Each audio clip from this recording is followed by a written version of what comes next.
Hello guys, आपका स्वागत है आपके अपने यूट्यूब चैनल स्टूडेंट सहायता में। तो आज की इस वीडियो में हम डिस्कस करेंगे क्लास 9 का चैप्टर नंबर 5 जीवन की मौलिक इकाई कोशिकाओं के बारे में चैप्टर है ये बायोलॉजी का। तो अ, तो आपके जो फर्स्ट टर्म में चैप्टर आएगा वो 40 नंबर के एमसीक्यू क्वेश्चन आएंगे, तो उसकी प्रैक्टिस कर रहे हैं हम। तो क्वेश्चन नंबर पहला है कि निम्नलिखित में से किसी क्रिस्टल के रूप में बनाया जा सकता है। तो क्रिस्टल के रूप में जीवाणु, अमीबा, विषाणु या शुक्राणु। तो विषाणु जो होता है उसको हम क्रिस्टल के रूप में ही बना सकते हैं। अब क्वेश्चन नंबर 2 है कि कोशिका फूल जाएगी यदि, तो कैसे फूलती है कोशिका कि ऑप्शन पढ़ लेते हैं कि कोशिका के भीतर जल के अणु जो होते हैं उसकी सांद्रता उसके बाहर जो जल है उसके अणुओं की सांद्रता से अधिक हो। तो अंतर, ये गलत है ऑप्शन। अब बी है कि कोशिका के बाहर चारों ओर उपस्थित जल के अणुओं की सांद्रता उसके जो बाहर जल है उसके अणुओं की सांद्रता से अधिक हो। तो हमें जहाँ तक पता है कि ये आंसर सही हो सकता है। अब क्वेश्चन नंबर सी भी देख लेते हैं कि कोशिका के भीतर तथा उसके बाहर के जल के अणुओं का सांद्रता समान हो। तो ये भी गलत है। डी है कि जल के अणुओं की सांद्रता महत्व नहीं रखती। क्यों नहीं रखती? ज़रूर रखती है महत्व। तो ये भी गलत है। तो हमें पहले देख लेना चाहिए कि चारों ऑप्शन, जब भी हमें बाद में टिक लगाना चाहिए। हमें पता लग गया तीनों गलत है। तो बी जो होता है कि उसके चारों ओर उपस्थित जल के अणुओं की सांद्रता और इसके भीतर जल के अणुओं की सांद्रता से अधिक हो, ठीक है, जब फूल जाती है कोशिका। तो option number B correct answer. Question number 3 है कि गुणसूत्र जो होते हैं वे किससे बने होते हैं। तो हमने पढ़ा ही था कि जब चैप्टर पढ़ रहे थे, तो गुणसूत्र डीएनए भी होता है और प्रोटीन भी होता है। तो ऑप्शन नंबर सी है, डीएनए प्रोटीन से करेक्ट आंसर। अब है option number 4, sorry, question number 4 कि इनमें से कौन सा कार्य राइबोसोम का नहीं है। तो राइबोसोम का कार्य क्या होता है कि यह प्रोटीन एवं अणुओं के निर्माण में सहायता करता है, ज़रूर करता है ये। और यह एंजाइमों का निर्माण में सहायता करता है, ये भी सही है। तो तीसरा है यह हार्मोन के निर्माण में सहायता करता है। तो हार्मोन का निर्माण तो कहीं नहीं करता ये।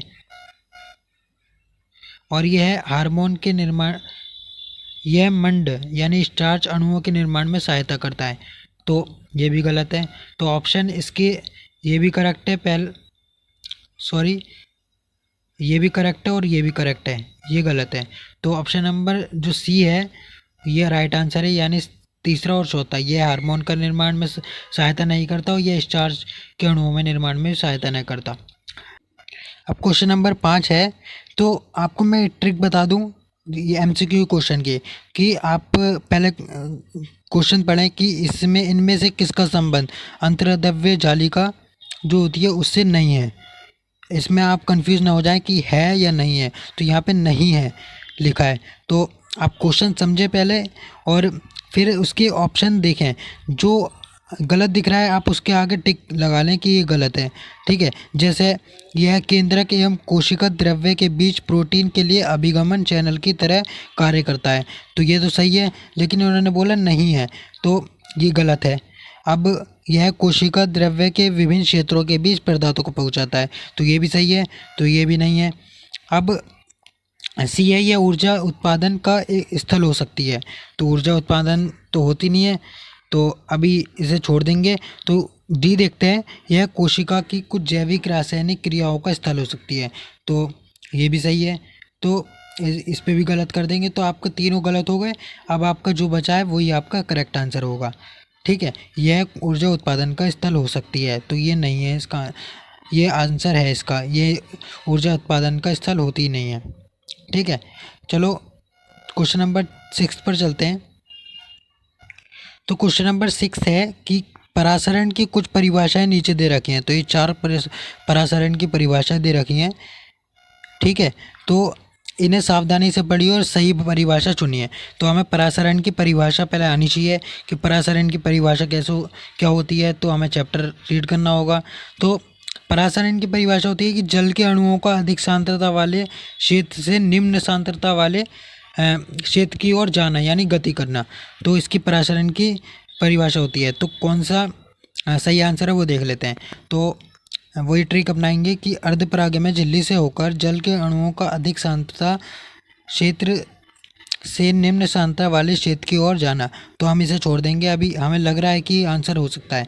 अब आगे देखते हैं, विलायक और अणुओं का अधिक सांद्रता से निम्न सांद्रता की ओर जाना, विलायक अणुओं का बोल रहा है तो ये भी नहीं है। अब है परागमय झिल्ली से होकर विलायक अणुओं का अधिक सांद्रता से निम्न सांद्रता के विलयन में जाना, तो परागमय झिल्ली बोल रहा है तो ये भी नहीं है। अब है अर्धपरागीय झिल्ली से होकर विलय अणुओं का निम्न सांद्रता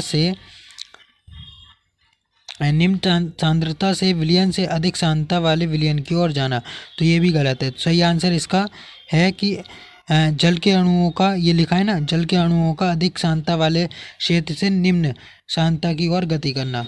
तो ऑप्शन नंबर ए 6 का आंसर है। अब है क्वेश्चन नंबर 7। तो क्वेश्चन 7 है कि कोशिका, पादप कोशिका जो होती है उसमें जीव द्रव्य संकुचन होता है, जीव द्रव्य कुंचन होता है, ठीक है, ये होता है। तो को इस तरह परिभाषित किया जाता है। तो जीव द्रव्य कुंचन क्या होता है? तो हाँ, हमने पढ़ा था कि जीव द्रव्य कुंचन जो होता है वह कोशिका अल्पराशि माध्यम से कोशिका का सिकुड़ना। तो ऑप्शन नंबर बी इस राइट आंसर है कि अल्प परासारी माध्यम से कोशिका द्रव्य का सिकुड़ना, तो ये जीव द्रव्य कुंचन कहलाता है। अब क्वेश्चन नंबर 8 की ओर चलते हैं। क्वेश्चन नंबर 8 है कि निम्नलिखित में से किसके चारों ओर एकल झिल्ली का आवरण होता है? तो एकल झिल्ली जो होती है वो होती है हमारी राजधानी की। तो option number B right answer. अब क्वेश्चन नंबर 8 है, इसमें हमें गलत आंसर पर टिक लगाना है, ठीक है। तो गलत वाक्य देखना है कि पहला है कि गोल्जी उपकरण लाइसोसोम के बनने में शामिल होता है। तो गोल्जी उपकरण, तो हमें ये लग रहा है, तो इस पे ऐसे छोड़ देंगे इसे। अब क्वेश्चन ऑप्शन बी पे चलते हैं कि केंद्रक जो होता है माइटोकॉन्ड्रिया एवं लवक, तो डीएनए होता है इसलिए ये अपनी संरचनात्मक प्रोटीन बनाने में समर्थक है। तो ये तो सही है आंसर, ठीक है। तो ये भी नहीं है इसका आंसर। अब माइटोकॉन्ड्रिया को कोशिका का पावर हाउस यानी ऊर्जा घर भी कहते हैं क्योंकि इसमें एटीपी का उत्पादन होता है, तो ये भी सही है, ये आंसर नहीं है इसका। अब कोशिका द्रव्य को द्रव्य प्रद्रव्य भी कहा जाता है, तो ये भी आंसर सही है इसका, ये नहीं है। अब जो आपका बचा है यानी गोल्जी उपकरण जो होता है लाइसोसोम के बनने में शामिल होता है, तो ये गलत है। तो इसका आंसर ऑप्शन नंबर ए सही है, 9वें का। अब नेक्स्ट क्वेश्चन पे चलते हैं। क्वेश्चन नंबर 10 है, सही वाक्य को ढूंढना है हमें। तो सही वाक्य क्या है कि लाइसोसोम जो होता है, लाइसोसोम में भरे हुए एंजाइम रूक्ष अंतर्द्रव्य जालिका जो RER जिसे कहते हैं से बने होते हैं, ठीक है। तो हमें सही वाक्य ढूंढना है, तो ये तो सही बात बोल रहे हैं, ठीक है, तो ऐसे छोड़ देंगे इसे। अब बी पे चलते हैं कि रूक्ष अंतर्द्रव्य जालिका एवं चिकनी अंतर्द्रव्य जालिका क्रमशः लिपिड एवं प्रोटीन की बनती है, तो ये गलत है। अंतर्द्रव्य जालिका का कोशिका झिल्ली के नष्ट होने से संबंध है, तो ये भी गलत है। यूकैरियोटिक केंद्रक के केंद्र के द्रव्य में केंद्र काब होता है, तो ये भी गलत है। तो हमारा ये आंसर सही है कि हमें प्रति ध्यान हो गया था, ये आंसर सही है इसका। तो हमने नीचे देख भी लिया कि क्या पता नीचे कोई और सा आंसर हो। तो लाइसोसोम में भरे हुए एंजाइम जो होते हैं ना, वो अंतर्द्रव्य जालिका जिसे ER कहते हैं से बने होते हैं। तो option number A question number 10 का सही है। अब है हमारा क्वेश्चन नंबर 11। तो क्वेश्चन नंबर 11 है कि कौन सा कोशिकांगक कोशिका के अंदर विषैले पदार्थ एवं औषधि ड्रग्स को अविषित रहित करने में मुख्य भूमिका निभाता है। यानी वो कौन सा कोशिका अंगक है जो कि खराब यानी हानिकारक जो पदार्थ होते हैं यानी ड्रग्स होते हैं, तो उनसे रहित यानी उनसे मुक्त करने में की भूमिका निभाता है। तो कौन सा पदार्थ है?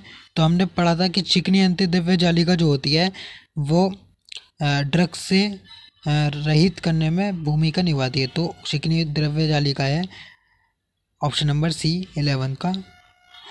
अब है 12वां क्वेश्चन कि कोशिका झिल्ली निर्माण में के लिए आवश्यक प्रोटीन एवं लिपिड का उत्पादन निम्नलिखित के द्वारा होता है। यानी जो कोशिका झिल्ली का जब निर्माण होता है तो प्रोटीन एवं लिपिड का उत्पादन कब होता है?